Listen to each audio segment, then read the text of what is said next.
My name is Leonard Hasu. I come from Ghana. I'm a data and project evaluation expert in the field of climate change.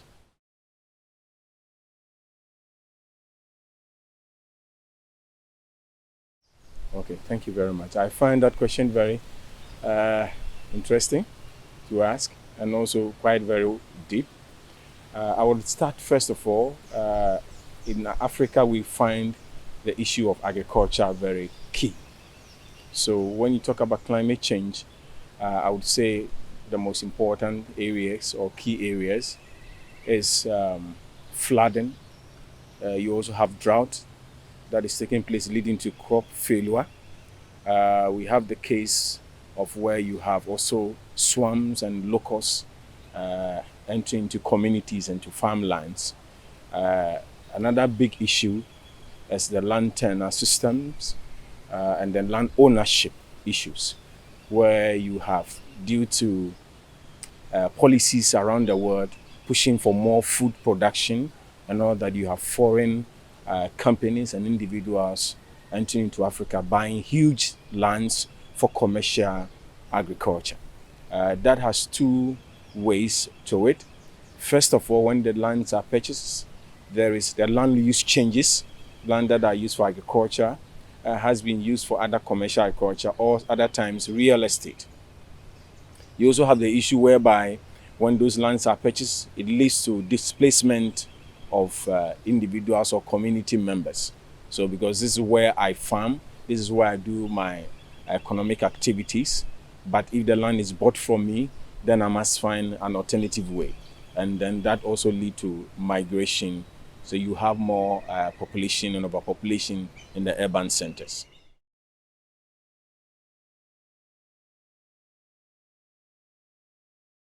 First of all, it is very good to come from the policy level to see policies put in place to ensure that citizenry or community level individuals are being able to provide with alternative livelihoods. So if I lose my lands, if climate change is causing me not to rear animals, it's causing me not to be able to plant my crops have failed, then what would be great is that there is a policy in place to provide alternative livelihood.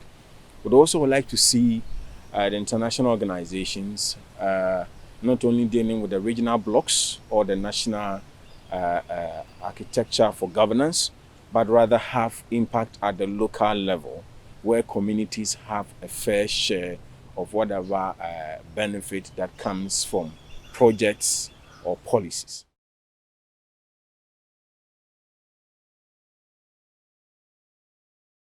Well, in the case of Africa, it's quite very difficult to say right from one point, but I can give examples with probably certain sectors.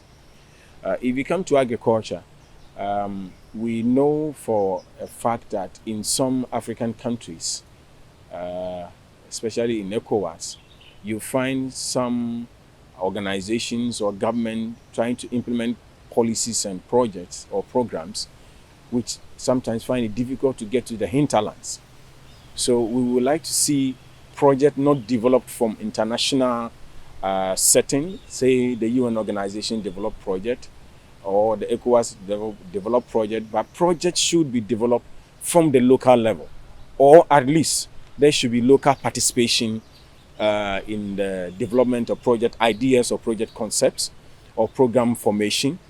The other thing also is in the implementation phase, it will be quite appropriate to have the involvement of the local governance structures involved. Let me give you a scenario.